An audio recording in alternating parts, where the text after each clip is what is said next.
And now, ladies and gentlemen in attendance and boxing fans joining us around the world, live from the T-Mobile Arena in Las Vegas, it's time for the main event of the evening. Wonder, can his fighting spirit and zest for combat carry the day once again? Well, if his body language is any indication, he's already out in the middle of the ring. Here we go, round number one, Manny Pacquiao and your Dennis Ugas. Pacquiao out, probing with the jab, and there's the double jab immediately from Ugas. Sean Porter, as you pointed out, he's got a beautiful jab, and he usually throws two at a time. Pacquiao steps in with body shots. Yeah, Dennis has got to continue to use that jab. I appreciate the patience of you, Dennis, but use that jab and keep Manny guessing. Make Manny reset. That's what the jab is going to do. It's going to force Manny to reset. You saw how quickly he was able to jump in and get to the body, Joe. Yeah, it's pretty much what he did with Thurman in the first round. He went out there and unleashed a combination. He's got fast feet still, Manny Pacquiao. And look, Ugas is going to have to deal with Manny's jab too when he does decide to throw it. So, you know, but Ugas definitely have the reach advantage. There's no doubt about it. That was a nice jab that Ugas just landed too, fellas. Just stepped it right in, and Pacquiao had to respect it. And that's the thing about Manny. You can get Manny to respect you. You can get some room and some space to operate. And right now, Ugas has the respect because he's created the distance that he needs. Oh, he jumped right in there and hit him with the right hook. Manny has always been able to close that gap.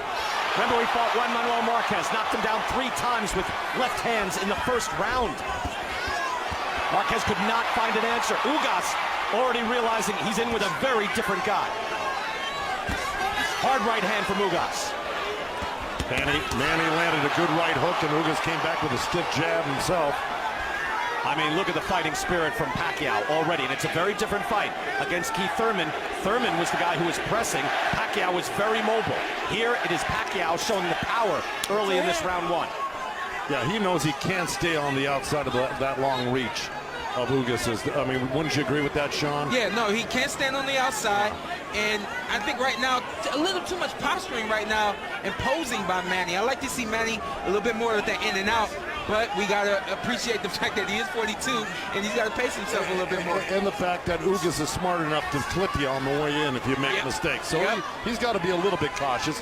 I think he threw caution to the wind like 2 or 3 times so far in different sets, Manny has in this round. I got Ugas' attention as well. I mean, you can see Ugas would like to stand there and throw that long jab out, but he's getting touched by Pacquiao, and he can see the power, and you have to respect the Pacquiao power. Pacquiao says bring that up, so does Russell Mora. Yep. Well, that's one thing that Ugas does well. If he blocks or turns on you, he'll come back and counter you with 2 body shots, not just 1, 2. He throws them hard too, Joe. He'll dig in and throw a hard body shot. Against Pacquiao, though, as most fighters have found, it's just a different rhythm. It's a different equation. You see what I'm saying? Look, the jab. The jab is going to be, it's going to lead to the success for Ugas. He jumped in and he got pushed down. Obviously not a knockdown as we end round number 1. And but I just think the effort alone by Pacquiao won him that round. I agree, but the thing that I liked about Ugas was he wasn't afraid to use his jab to keep Manny off of him. But the other thing, that push at the end of the round, the respect. You need Manny to respect you. Manny doesn't respect the jab. That's why he's getting hit with the jab. That was a beautiful counter jab from Ugas too. And in round number 1, 21 of his 27 punches thrown were jabs. And not only that, it's an effortless double jab. He puts the first one out, that second one lands again. And I gotta also say this, remember, Dennis Ugas is a Cuban fighter, has the Cuban background 100%. That's an intellectual island, those fighters. Very intellectual fighters. So we see the jab right now. Ugas is working accordingly. Look at the championship rounds fought. I mean, no one's going to stack up to Pacquiao through 27 years of being a professional. A pro at the age of 16 at 98 pounds. And I would say even in round 1, good jab by Pacquiao. Pacquiao is still the more menacing fighter, isn't he? When he jumps in with a combination, you know he means business.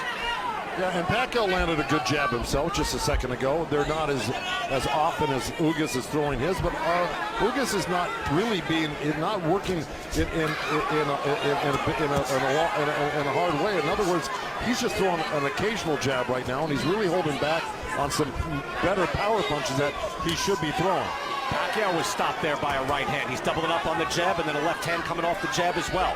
Pacquiao is still busy with his hands. Ugas outlanding Pacquiao so far in this fight. I can also see the patience of Manny. It could be Manny, and he's getting hit with the jab. We can't ignore the fact that Ugas is landing jabs, but I got a feeling Manny's trying to set him up, let him get comfortable so that he'll open up a little more. I agree with that because Manny's always looking for that to land that big shot. But another thing Ugas is doing, Sean, and you know the conventional way to move against the southpaw is towards their jab side, but Ugas is moving towards the power shot, the power side of Manny Pacquiao, which is unusual.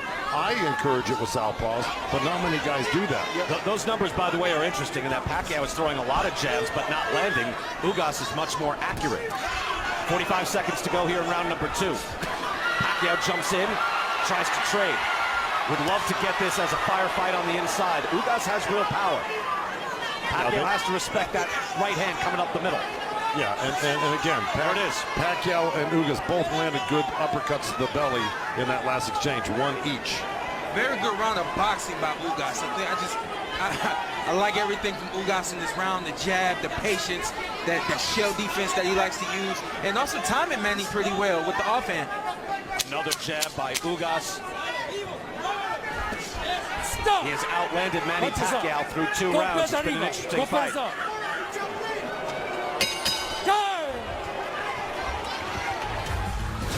And it's Ugas' fiancée ringside here as we get into round number 3, and I'm keeping a close eye on the jab connect, 17-6 in favor of your Dennis Ugas as Pacquiao jumps in with a jab immediately. And the physicality right there of Ugas to push him off. I like that. That's right, but Russell Mora just warned him for doing that because you know you can't push off. It's not legal. Yeah, you're right. You know. But to be there and gain his respect, not going to get pushed around. Exactly.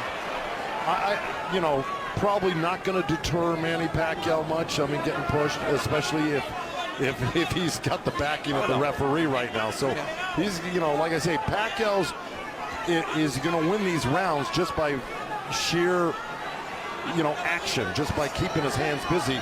Because right now, Ugas is not busy. Don't you agree? No, he's not busy this round. I gave Ugas the second round, and the reason why I gave Ugas the second round is because of his jab, and he was a little more busy in the second than he is now here in the third.